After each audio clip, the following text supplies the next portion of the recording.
Hello, good afternoon, everyone, and welcome to this ICIS seminar on whole body MRI, looking at a few important RADS, the OncoRADS, the MY-RADS, and the MET-RADS-P. We have an excellent lineup of the usual suspects, if that's the right word, expert in all their own fields in the application of whole body MRI for the various disease types that we're going to talk about today. So before we proceed, I'd just like to, on behalf of the International Cancer Imaging Society, welcome you to this free lunchtime seminar in the UK time. And for those of you who are new to the society, you'll find the range of the society on our website, which I'm sharing on screen with you at the moment. And you will notice that we do offer a range of activities, including our annual conference, which is going to be held from the 12th to the 14th of September this year in Boston. This is an excellent program, and if you're interested in cancer imaging, I would recommend you to come and join us. And of course, the webinar today is a sort of prelude to the main event or another event that we're holding at the end of the year. So we hold a hands-on workshop where you'll be reviewing full DICOM dataset cases of whole body MRI. And we're now into the second edition course this year, and it will be held live in London on Monday, 12th of December. So mark that in your calendar as well. And for other people that you might be interested in also other tumor types, we're also holding a masterclass in pancreatic imaging on the 18th of November, 2022. So without further ado, I'd just like to invite our first speaker today, Professor Giuseppe Petrilia from the Milan European Oncological Institute, and he's going to set the scene by telling us about OncoRADS, the method by which we are using whole body MRI to score abnormality across the body, and in particular, identify what might be potentially cancer from non-cancer tissue. So Giuseppe, please.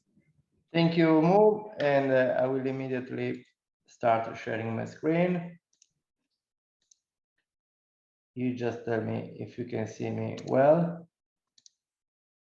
Okay, so now it's up to me to introduce the topic, and I will discuss the OncoRADS guidelines. OncoRADS stands for Oncologically Relevant Findings Reporting and Data System. Basically, are guidelines for the acquisition, the interpretation, and the reporting of whole body MRI performed for cancer screening. And a brief introduction to the topic. Whole body MRI, it is a well-established technique for cancer screening if we consider a risk population. By that, I mean carriers of Li-Fraumeni syndrome, hereditary paraganglioma, constitutional mismatch repair, and those with retinoblastoma. And probably the most known is the Li-Fraumeni syndrome. Basically, the TP53 gene is mutated as a mutation, so the guardian of the genome does not work, and people develop cancer at higher rate. It has been estimated that the females carrier of this mutation, by the age of 30, they develop cancer up to 50%. The lifetime risk in female rises up to 100%. So they need to be screened somehow. And there have been several experiences published in the literature using whole body MRI for cancer screening in this particular population. The most relevant publication, that's back in 2016 on Lancet, shows clearly that those people who were followed up with annual whole body MRI for cancer screening are represented by the red line. As you can see here, after roughly 10 years, almost 90% of them were still alive, while people who refused any type of screening, represented by the blue survival curve, after 10 years, only 60% of them were still alive. So this shows clearly that these people need a follow-up. This screening could be well performed by whole body MRI. And this provided the basis for the incorporation of annual screening with whole body MRI from NCCN guidelines, Australian guidelines, Canadian guidelines for people carrier of leaf-Romani syndrome. Because on one hand, we have an examination that is 100% safe because it uses no radiation and no injection of contrast agent is needed. On the other hand, we have in our hands a tool which works quite well. These are the figures that we see in literature of whole body MRI to detect primary cancer and metastasis. As you can see here, the sensitivity of whole body MRI in the published meta-analysis that are all included in this table, it is roughly 90% of whole body MRI for primary and metastatic cancer, which is more or less comparable to that of PET, 89%. And the specificity is also very good, 95% more or less, as you can see here in this table, which is again comparable to that of PET. And what is interesting with whole body MRI, we know from these publications that the negative predictive value is again in the range of 95%. Now, another second part of our introduction, we said that it is established for body MRI for cancer screening in a risk population, but it is increasingly asked in the general population. Full body MRI is currently offered in health checks in Europe, in Milan, in London, in the US, in Asia, because we have an exam with a good sensitivity, as we discussed before, that can be carried out in a reasonable time. It has no side effects, and again, it has no radiation. And as you can see here on the right on my screen, there are more publications on the topic than you can imagine. And what are the targets? What are the cancers that can be screened with whole body MRI? Here's the list, the cancer figures, statistics of 2022. So this is the top 10. For the big three, as I like to call them, by that I mean prostate and breast for male and females, lung and colorectal, we have luckily very good screening tests. They are already screened. Prostate with PSA, breast with mammography, lung we have low dose CT that works very well in heavy smokers. We have a colonoscopy for all fecal occult blood test for the rectum. But the other cancers on the top 10 list, they're not screened in any way. By that I mean urinary bladder, kidney cancer, non-Hodgkin lymphoma, liver cancer, pancreatic cancer, and so on.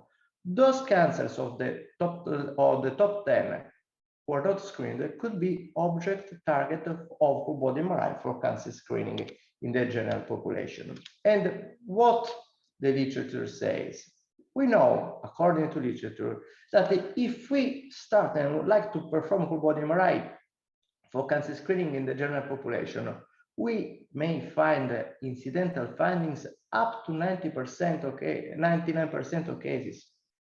By incidental finding, I mean lesions were nothing in terms of oncology, such as cysts, liver hemangiomas, and so on, but still there's something to put in the report. So on one hand, we have a huge number of incidental findings. On the other hand, the prevalence of cancer in the general population, as described in the literature, is below 2%. So there are challenges for us as a radiologist.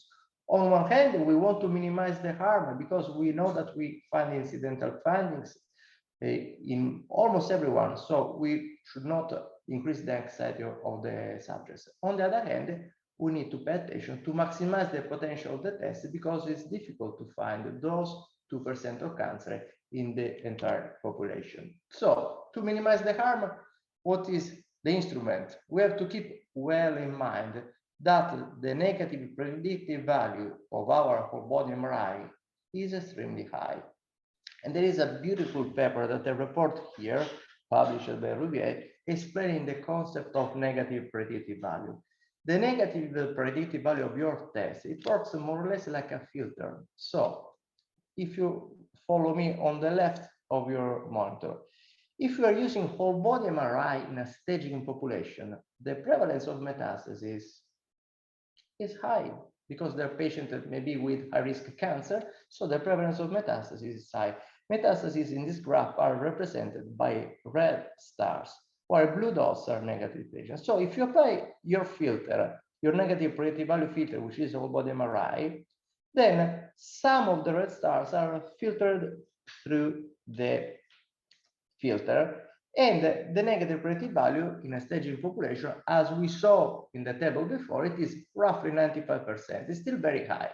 So if we apply the same examination, so in other words, the same filter to a different population, a cancer screening, where we know the prevalence of cancer is extremely low, is 2%. So since the prevalence is low, the red stars, the cancers, are low in the pretest probability. Then you apply your filter, and down, you see that just a few red stars are filtered. So it means that the negative predictive value, if you lower the prevalence of cancer in the population, it must be higher. So we have in our hands an instrument, a whole body MRI, whose negative predictive value must be higher than 95%. In simple words, if we see a negative whole body MRI, we should trust it. On the other hand, we said we want to maximize our potential.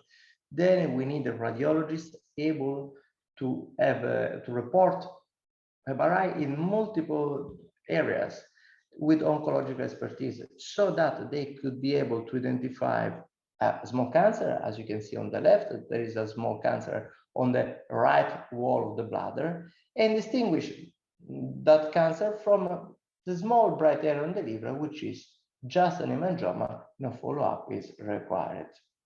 To do so, we need to have an oncological background, of course, and we have to take into account that there are variations in normal presentation of organs. For example, bone marrow. Here in this image, you can see how bone marrow signal intensity changes over decades. On the left, you start women with 35 years old, 46, 50, 60, 70, as you can see here. You see lower signal intensity with increasing the age. And this has been also demonstrated. It is a very well-known pattern that we should take into account. So just going back to the guidelines, they are offered as a guidelines for the acquisition, interpretation, and reporting. And I will guide you into these steps. The first step is acquisition. We tried, all the group, to make some order, because sometimes full body MRI scares radiologists who approach the examination because of the complexity. Well, we try to make it simple. We just need sagittal T2 of the spine, very easy sequence to perform. Then diffusion from head to the mid-thigh or lower in the high-risk population, with just 2 B values, B50, B900. Then we need in the same volume coverage, so from the head to the thigh, we need the T1 with Dixon and T2. We like to add for this screening protocol a T2 flare for the brain and a T1 breath-hold sequence with high spatial resolution for the lung. I can guarantee you that with a good 1.5 T or 3T MRI, you can complete the entire protocol in 40 minutes. Then there is interpretation. So there is sometimes a confusion on where to start. So we provided some sort of guidance. So we divided the body, the entire body, in 7 regions: bone, head, neck, chest, abdomen, pelvis, and limbs. Then if we find something, if there's a finding, we should locate in one of these 7 regions. And then we need to give a score, an OncoRADS category, ranging from 1 to 5. By 1, we mean normal, 2, benign finding highly likely, 3, benign finding likely, 4, malignant finding likely, and 5, highly likely. Just to give you a few examples, here, this man was diagnosed with this mass here, as you can see here, we're in the chest, and this mass is clearly in the T1 in phase, it's bright T1 in phase. The fat is suppressed on T1 water. This is clearly a lipoma, homogeneous, entirely suppressed. No follow-up is required. OncoRADS 2, because there is something, but it is not highly likely to be normal. No follow-up was required. But on the same man, we observed a lung nodule in the middle lobe, as you can see here, of 6 millimeters. According to the inflationary guidelines, it is required a follow-up at 6 months with a low dose CT. And on the same man, we observed a lesion here on the right wall of the bladder, which was bright on diffusion, dark on the ADC map, was clearly suspicious for cancer. An OncoRADS 5 was given. We asked for cystoscopy, which revealed the presence of a low-grade urothelial papillary cancer. Then, in the publication, those were examples. In the publication, we provided other examples, tables, where you can check which are the possible findings for each body region for OncoRADS category 1, 2, 3, 4, and 5. So what is possible to find in the head, in the neck, in the chest, abdomen, pelvis, and so on. Third point of the guidelines, we try to address the reporting because we know that it is difficult to report. We do not need to write big books, just small reports, very well organized. We tried to standardize the report by providing templates that you can download for free in the supplemental material of the publication, trying to make reports standardizable and more comparable also for future studies. I added a fourth point in this brief discussion that we have. We also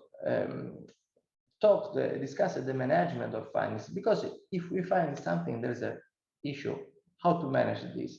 And we know that our reporting and our management should be different if we are dealing with a high-risk population or general population. Because those people of the high-risk population, they need annual screening with whole body MRI. So even if we have a negative whole body MRI, by that I mean not more than OncoRADS 1 or 2 findings, they still need, by the guidelines, annual screening with whole body MRI. So every finding, even if benign, will be followed up every single year. While if we find something, OncoRADS 3, 4, or 5, we should aim for a biopsy if possible, or dedicated further investigation. While on the general population, we could be more relaxed. We just need to follow the rules that are already well established across the entire body for incidental findings. There are rules how to deal with nodules, the inflationary guidelines, how to deal with pancreatic cysts, how to deal with thyroid nodules, and so on. All these guidelines are summarized in the publication and are useful for you to check. Last but not least, we stress the point that with whole body MRI performed for cancer screening, sometimes you are the only doctor that the people see. So you have to be a clinical radiologist. In our institution, all subjects who undergo, of the general population, who undergo a whole body MRI for cancer screening, they talk with a doctor before the examination, and we explain very well that whole body MRI is an examination that it is performed in addition to the standard screening. So, and never in substitution of mammography, pap smears, colonoscopy, and so on, just to avoid false reassurance on one hand.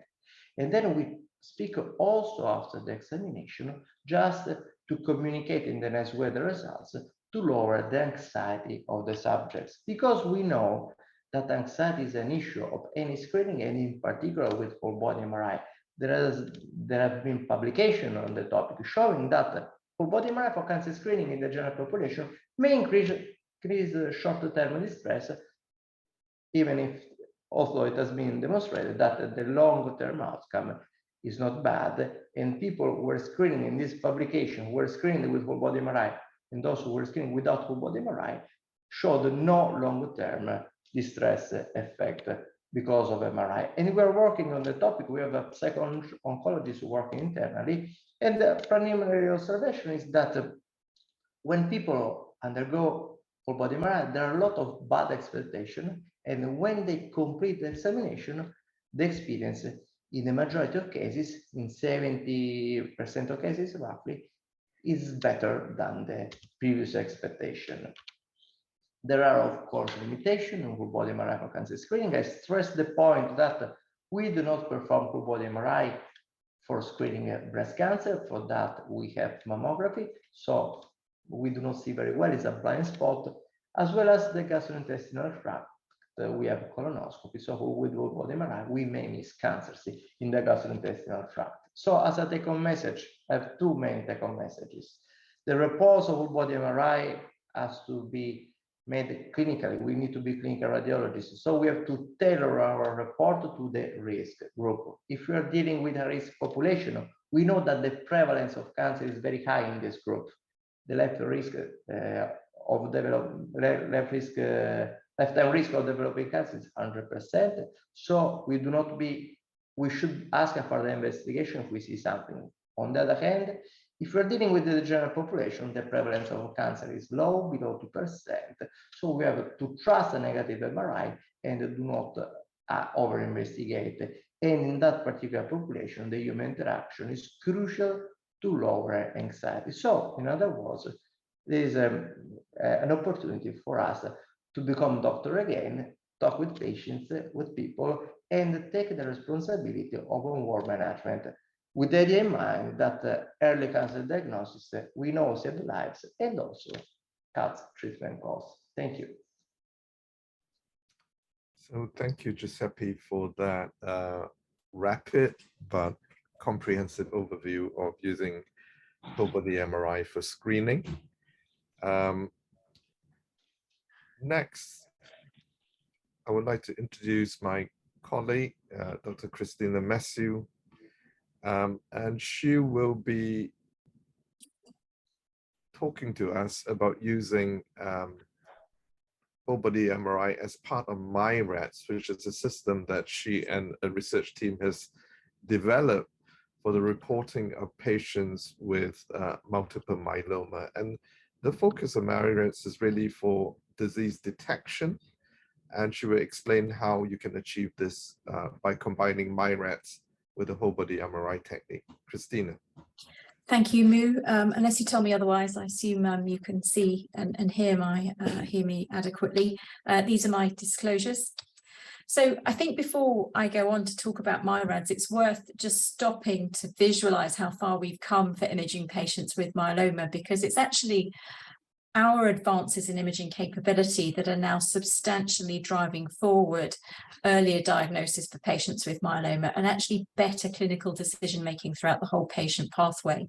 So of course, we've been able to now move on from just looking at the plasma cells down a microscope and imaging the secondary effects of myeloma very crudely with skeletal survey, to actually being able to visualize myeloma within the marrow space and gaining a completely new perspective on the disease. And this capability is driving new biomarker-guided diagnosis. So let's just revisit how we diagnose myeloma at the moment. So we still have to establish a histopathological diagnosis of myeloma by proving that there are more than 10% atypical plasma cells from a bone marrow trephine. Now, we can still use the traditional CRAB criteria that we all remember as hypercalcemia, renal failure, anemia, and lytic bone destruction. But what we now have more recently are the SLIM criteria. So the way that these work is if you have biopsy-proven myeloma, so more than 10% atypical plasma cells, and one of the SLIM criteria, we can diagnose a patient with myeloma that needs treatment. And so the SLIM criteria are the presence of more than 60% plasma cells in the bone marrow, or a serum-free light chain ratio greater than 100, and more pertinent to us today, the presence of 2 or more focal lesions greater than 5 millimeters on MRI. So we can diagnose myeloma with a positive MRI, and we don't have to wait for bone destruction anymore. So why are the SLIM criteria better for patients with myeloma? Well, if you think about it, the CRAB criteria are establishing end organ damage. So we end up diagnosing post hoc and treating post hoc, and sometimes that end organ damage is irreversible. What the SLIM criteria enable us to do is to treat before end organ damage. So this is much earlier diagnosis and treatment, which we know leads to better survival and quality of life for patients with myeloma. And if you look at the imaging in the center of your screen there, you'll see just how much disease you can have in the marrow space without lytic bone destruction. So this patient has got a substantial burden of disease that we're only seeing on MRI. Now, having said that, the guidance as to where we should position whole body MRI for myeloma diagnosis is a little bit variable. What the International Myeloma Working Group say, and that's what most centres would follow, I should say, is they say that the first line imaging should be CT or FDG PET-CT. And if that is negative or inconclusive, then they recommend whole body MRI. Now, they do absolutely acknowledge that whole body MRI is the gold standard imaging. But they've also taken a pragmatic stance, acknowledging that availability of whole body MRI is not quite what we would like it to be. So they've essentially, I think, used CT and PET-CT as a triage for who should really be able to access whole body MRI. Now, actually, in the UK, since 2016, our guidance has been slightly different. And the National Institute for Clinical Excellence has suggested that MRI should be first line. And I think they have been more ambitious for our patients and on behalf of our patients, because they have based that guidance on health economics, outcomes, and quality of life evaluation. Now, as I alluded to, not everybody has access to whole body MRI yet. So a lot of centres moved from skeletal survey to low dose whole body CT. And of course, CT is better than skeletal survey. But in fact, interpreting CT in this often older population of patients is actually not always that easy, because differentiating true bone lysis from osteopenia and degenerative change is quite difficult.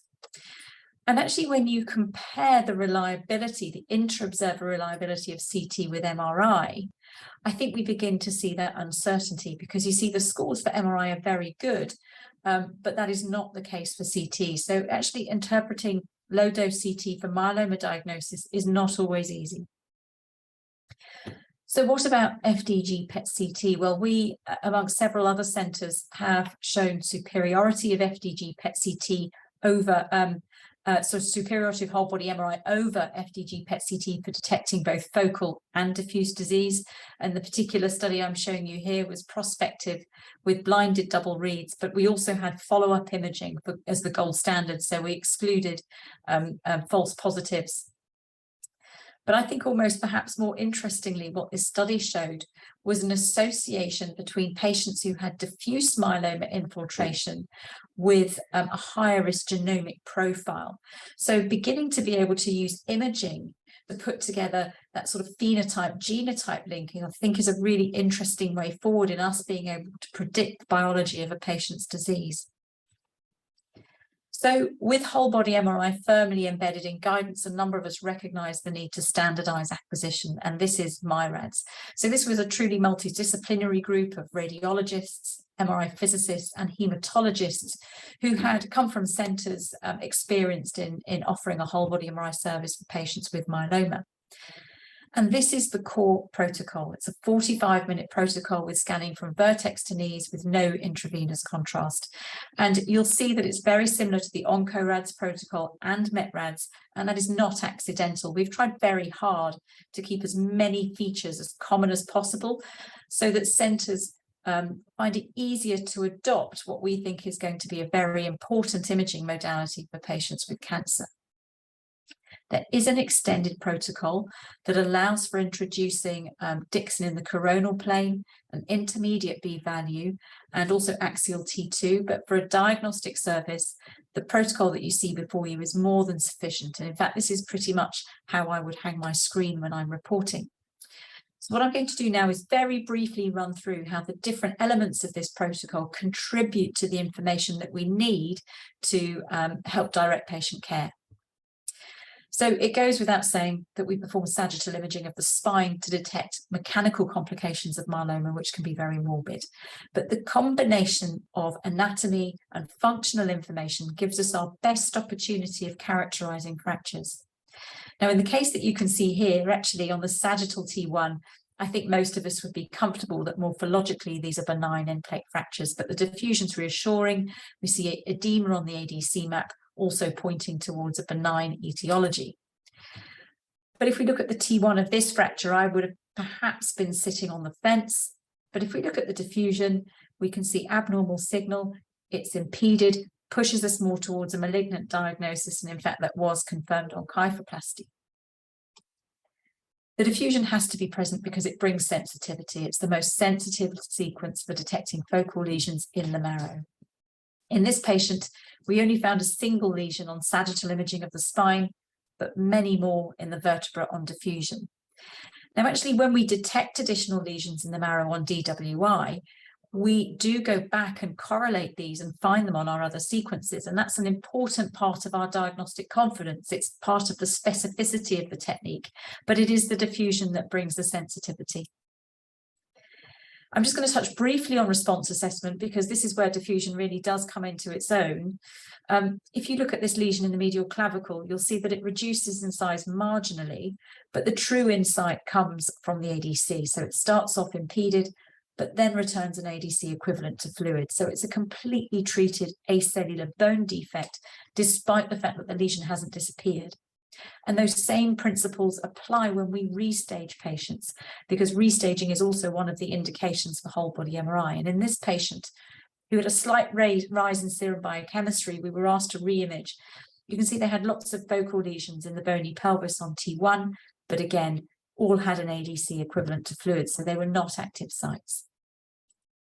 And finally, the Dixon brings really good anatomical correlation for us. Here, you can see a very nice, clean rib fracture that I think would have been quite difficult to characterize on the diffusion alone. But of course, we can detect both focal and diffuse disease on Dixon. And we shouldn't forget that it's also a quantitative technique, and we do produce back fraction maps as part of our routine workflow.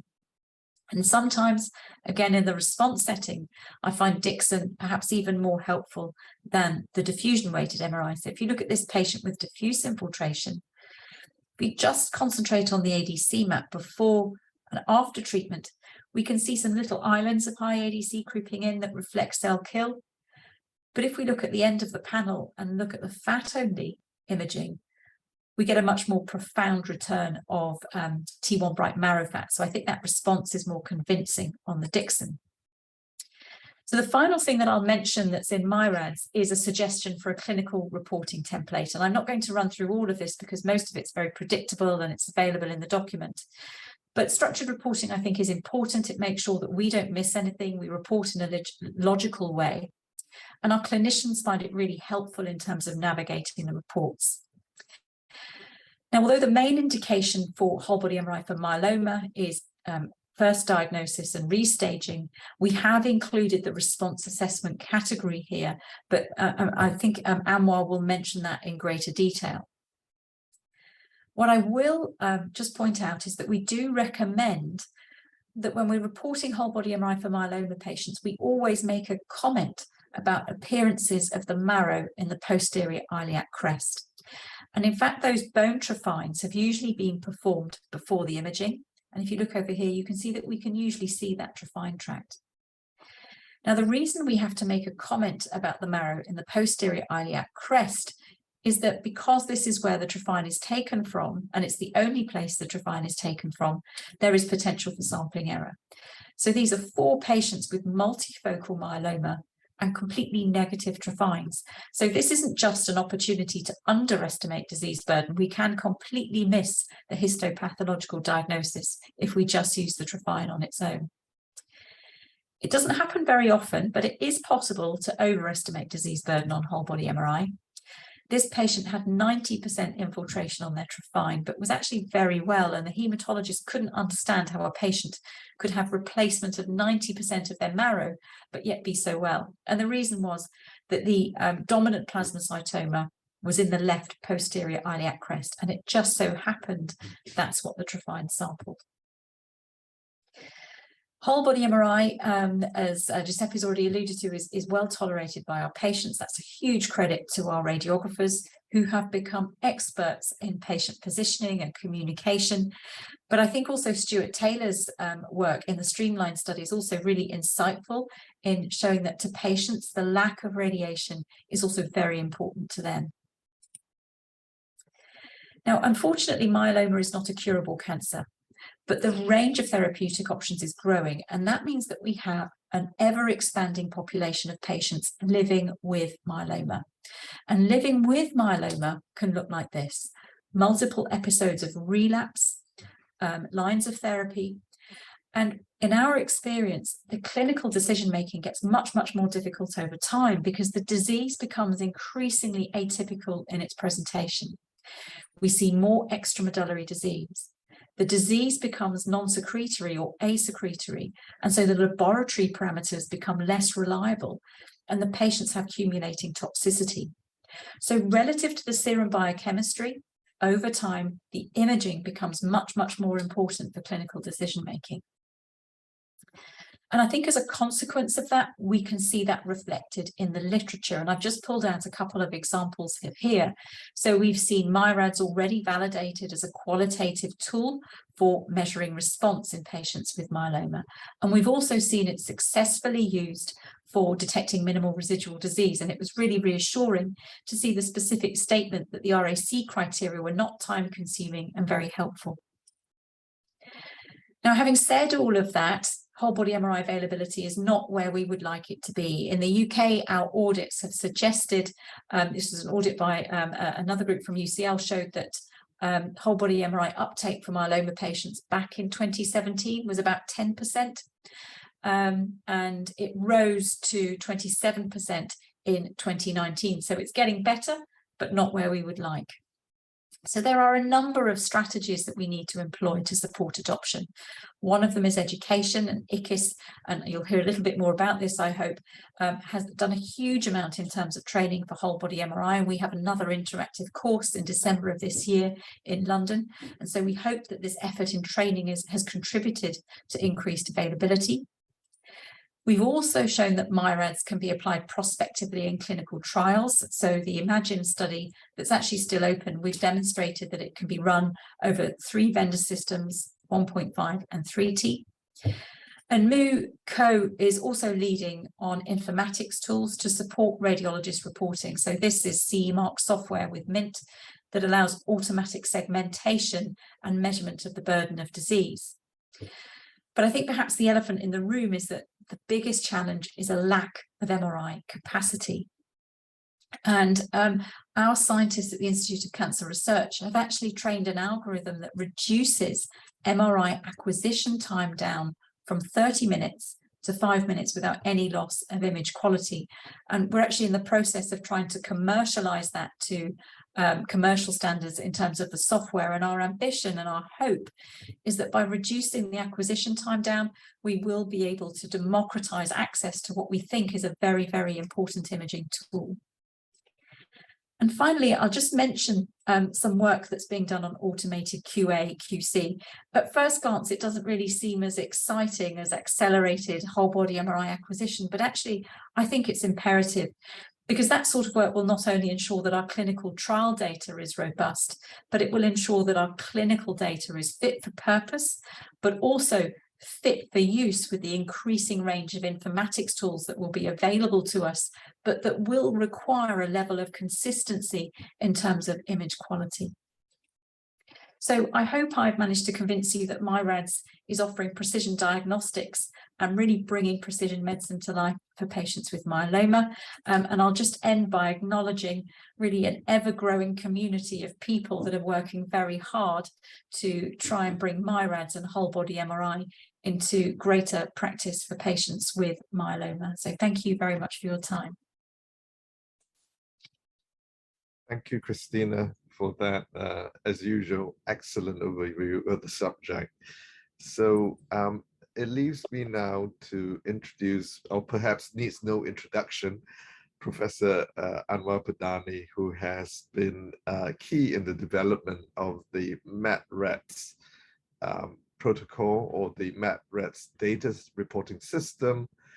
And in the use of MET-RADS, we're now shifting from merely just diagnosis to using this sort of reporting system to assess treatment response in bone disease. As you're all well aware, one of the problems in oncology is that there are no reliable way of assessing response in bone, except perhaps in the use of whole body MRI, particularly diffusion weighted MRI. So Anwar, please take it away. Thank you, Mo. Unless I hear otherwise, I'm going to assume that everybody can see my screen. So I'm going to talk about the MET-RADS system. here are my disclosures. So what is MET-RADS? Well, in the publication, it says Metastasis Reporting and Data System, but I think it's more truer to say that it's a metastasis response assessment and diagnosis system. And it's required, as Mu has just indicated, to overcome the limitations of conventional imaging, particularly with regard to bone imaging. And this, of course, has been covered by Christina just now. So two major themes: detection, so inability to detect disease, presence, and volume early enough to be able to make an impact on therapy effectiveness. And this is what Christina just talked about.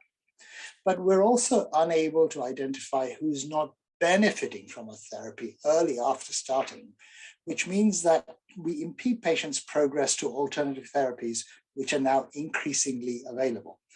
And here's an example of somebody that you will have seen all the time. So a whole body MRI on the left in somebody with metastatic castration-resistant prostate cancer. Patient goes on to a clinical trial, and you can see that they insisted that we do RECIST assessment, and you know what? The RECIST assessment was completely stable on subsequent occasions. You can see, because the patient's on a clinical trial, the PSA is blinded. Now, at the end, the clinician said to me, this patient is getting worse clinically, but all the reports are stable. Can we just repeat the MRI? And we did. And you can see how the PSA had in fact gone up, and the whole body MRI shows marked disease progression. So this is a state called unequivocal clinical progression, which is not that uncommon, in fact, as it turns out, in castration-resistant prostate cancer, if you try to judge what is happening on a bone scan itself. So to try to deal with this, the MET-RADS system was founded, and the first aim was to establish the minimal technical parameters suitable for quantitative analysis, which is why Christina brought up quantitative analysis. And there is a core protocol, but it's more often we would use a comprehensive protocol. So the core protocol plus something else. So what is this plus business? Well, you can see that the Dixon images are done in the axial and coronal planes. There's an extra B value. T2 images are often performed, and we may do other areas. So here's a nice example of a comprehensive protocol, which should take less than an hour. So a T1, a Dixon in the coronal plane, a Dixon in the axial planes with the fat reconstructions, which are mandatory, as Christina just mentioned, and then the spinning MIP image on the right-hand side, and you can see that there are, in fact, two abnormalities.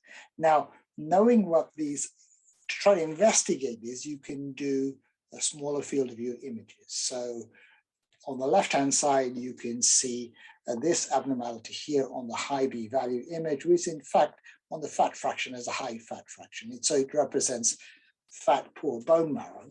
This is more interesting because this represents lymph nodes in the left internal iliac chain. So we did some small field of view here because in this area because we were interested in giving this cyberknife radiotherapy.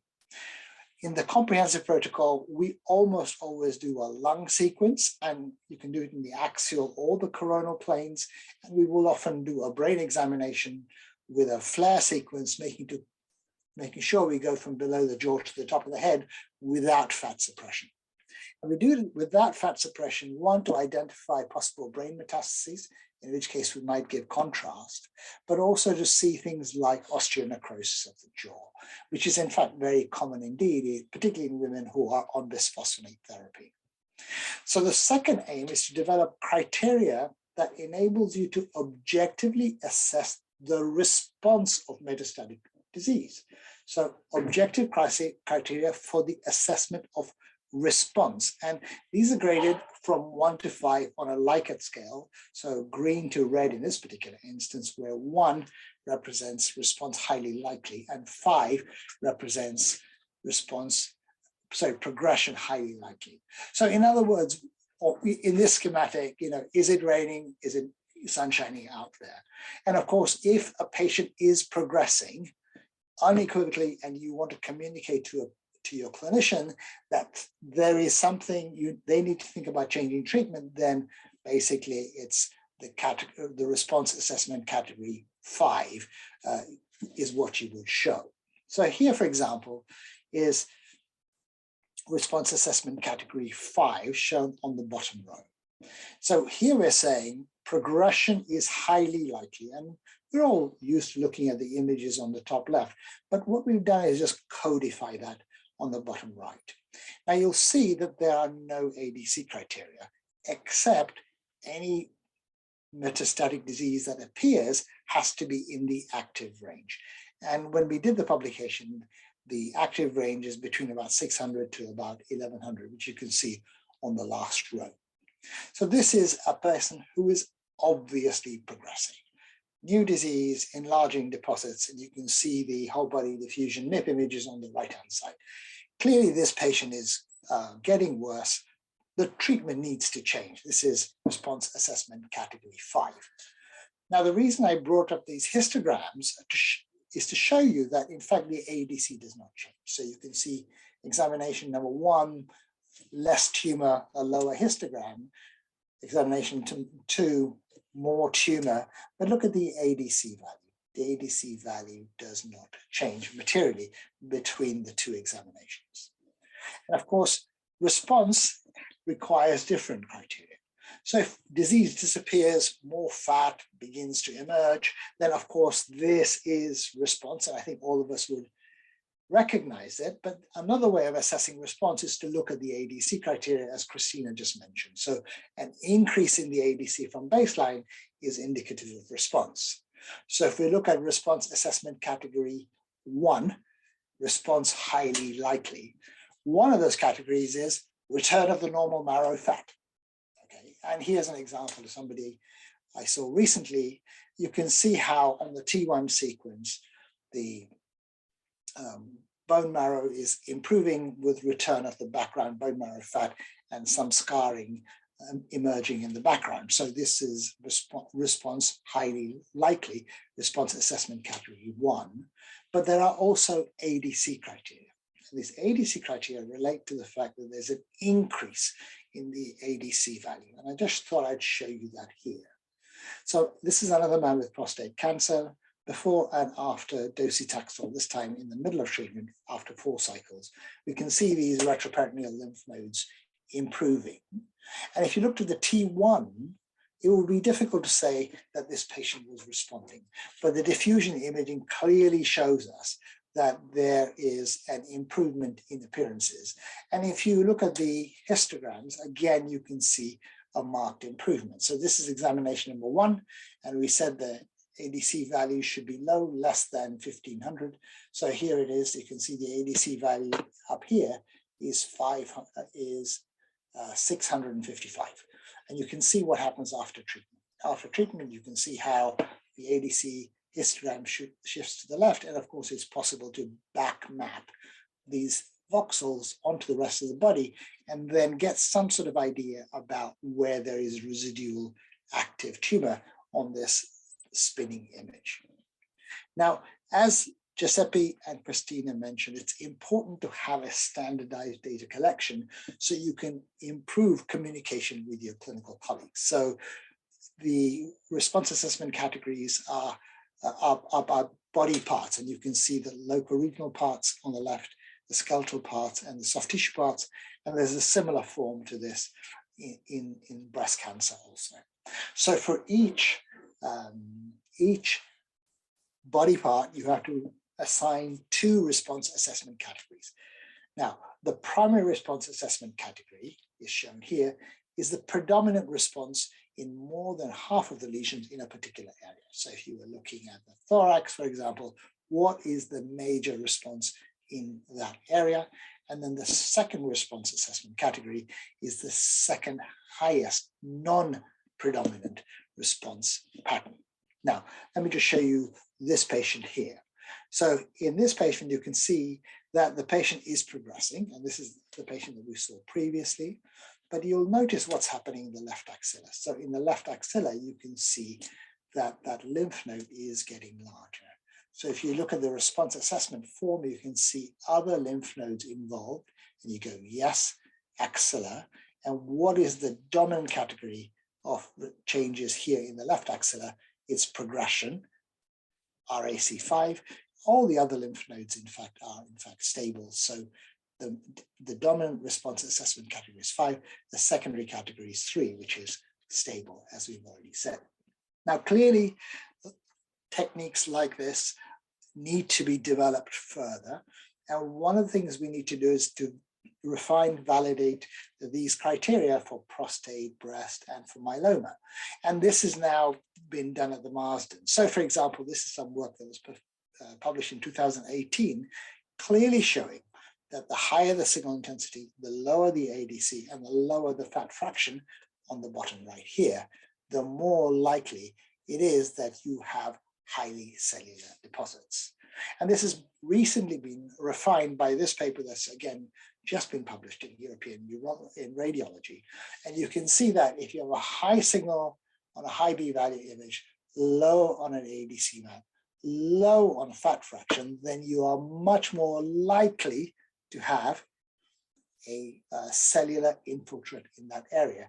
And that cellular infiltrate would give you enough cells to do next generation sequencing if you wanted to. So this is some really excellent validation from the Marsden that has recently appeared. We are now also aware that the greater the deposits that you see on a whole body MRI, whether you use the MET-RADS system, which just counts numbers, or the volume, the worse is the prognosis. And this has been found consistently in prostate cancer, for example. So the more metastases you have, the greater is the chance that you will have a worse prognosis. So this is an important piece of validation. Some work from Milan has also shown inter and intra-observer variability is in fact excellent to substantial, both for the primary and for the secondary response assessment categories. The real issue is, what is this technology doing in terms of the way it performs compared to bone scans and CT scans? So here is some data again from Milan this time, looking at 31 men with metastatic castration-resistant prostate cancer who got bone scans, CT scans, and whole body MRIs and clinic visits. So in other words, integration into a clinical routine. Now you'll notice that 25 men out of 33 had progressed to the point where you would say change the treatment. In other words, RAC5, response assessment category 5, change the treatment. And you'll see that progression was only shown on the whole body MRI in about 45% of cases. And no patient had progression shown only on the CT scan and the bone scan.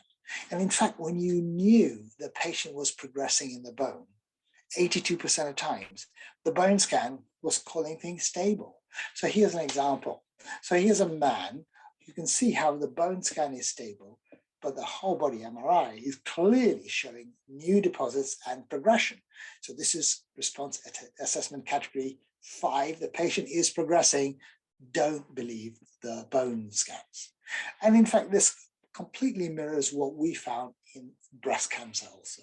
So in 43 women who were known to be progressing with response assessment category 5 in 33, you can see that 50% of women who were progressing in the bone, either on a CT scan or on an MRI scan, had a bone scan that did not show disease. So be very careful. And this is an example. So here's a lady who's progressing. You can see on the whole body MRI, the bone scan, and there's the report, disease extent unchanged with no increase or decrease in size of lesions. Now, you may look at this and go, well, I can see a bit more, but this was a prospectively reported study showing that in fact it's efficacious in terms of treatment switching and a readout on a whole body MRI scan that comes really quickly. So what is MET-RADS? MET-RADS provides the minimum standards for a multiparametric whole body MRI. So image interpretations, reporting, both at baseline, importantly at follow-up in people with metastatic disease, particularly from breast and prostate cancer in the bone. The validation that I've shown you so far is preliminary. And of course, we need more clinical trials. Remember that RSE4 and RSE5 are going to be useful for drug trials, because in drug trials, people are interested in progression. In early phase clinical trials, you'll be interested in response itself, so stable disease and a definitive response. Clinical care tends to use the entire spectrum. However, we need to remember that clinical value still needs to be determined compared to bone scans and CT scans. Will it truly maximize treatment benefits? Will it minimize undertreatments? Will it enable faster treatment switching and so help patients in the longer term? Will it temper costs and toxicity? Do we know all of this stuff? I don't think we do at the moment. So thank you very much for listening.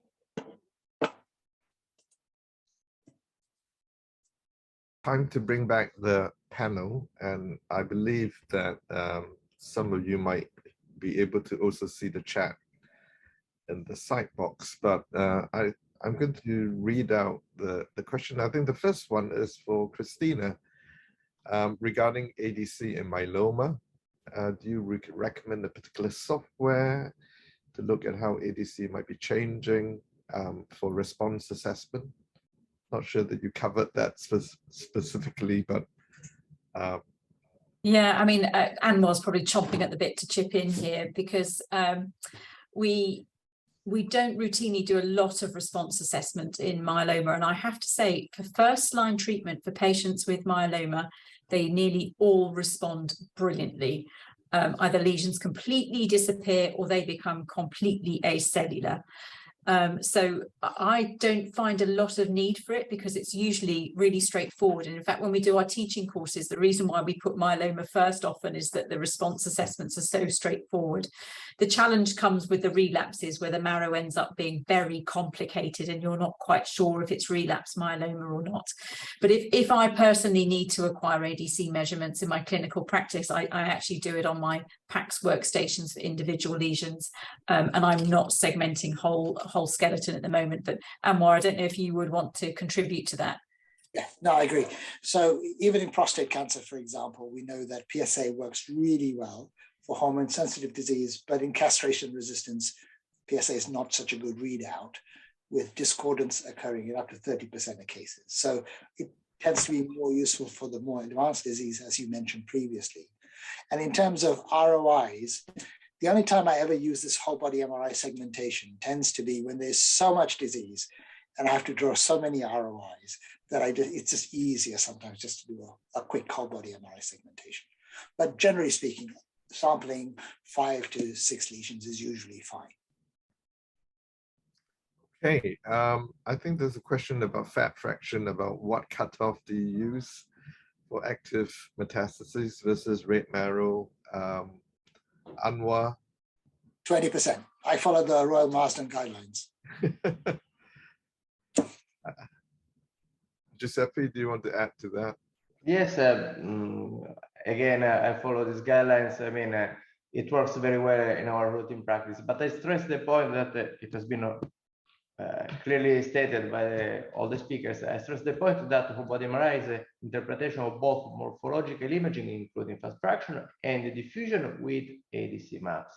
So only by the analysis of all these parameters through multiparametric examination, we can finally say it is response, stability, or progression. So all these parts are equally important. Yes. And one more comment, if I can add, following on the 2 previous comments, people are strongly interested in cutoffs, and we identified actually cutoffs that works fine clinically, because the reproducibility of ADC measurements over the bones is quite good. And the cutoffs which work quite well have been identified in the MET-RADS and MY-RADS publication. And I can tell you as a personal experience that I share with the other speakers, they work very well also in other tumors who are typically osteotropic, like breast cancer, who often provide bone metastases. We are running protocols where the cutoffs identified for prostate work more or less like prostate. Yes. I'm just wary of the time. We have a question, just a comment about how common are whole body MRI being used, or we are being referred to perform whole body MRI. If I may just jump in there, I think, in the, tertiary institution where the speakers are from and the panel members are from, we have a lot of requests for whole body MRI. I mean, we're doing thousands of examinations a year, and clearly the data is compelling. That's why we're doing it. Whether there's enough teaching out there, probably not, and that's why we're always constantly trying to make new courses, such as the one that we're offering later this year to outreach more people. Very quickly, Giuseppe, can T2 Dixon replace T1 Dixon, you think, because you've been playing with both for a while? Yeah, yes, my experience, it could in theory replace it, so it can work. But my personal experience, I did not find the right sequence. I had some problems in swap of images. So maybe we should work more on the sequence. And maybe the last 1 minute, because sorry, I have to jump into another seminar. For Anwar and Christina, somebody find red marrow an issue and not able to use the fat fraction. So is there anything you think, a hot tip that might be able to help? If you don't have fat fractions, and they're easy to calculate, just look at in and a post phase and look at signal cancellation. That usually works well as well. And Christina, do you want to add to that? No, I think that's right. And also, again, as we've all said, don't forget morphology. Don't forget to look at the location of the lesion that you're looking at. Where is it? Is it in a site where we expect to get red marrow reconversion? So that there's the combination of the two. It's all about the functional and the morphological together. Okay. I'm really, I know there's still questions coming in, and you all have burning questions, but if you're unable to, unfortunately, we are unable to answer all the questions today, but if you are interested in the subject and we're willing to come to London at the end of the year, we've got plenty of live cases to show you on that one-day hands-on workshop. So perhaps we'll see some of you at the end of the year. Otherwise, we'll see everybody at some point, hopefully. All the best, and thank you very much indeed. See you in Boston. Bye, everyone. Bye, everyone.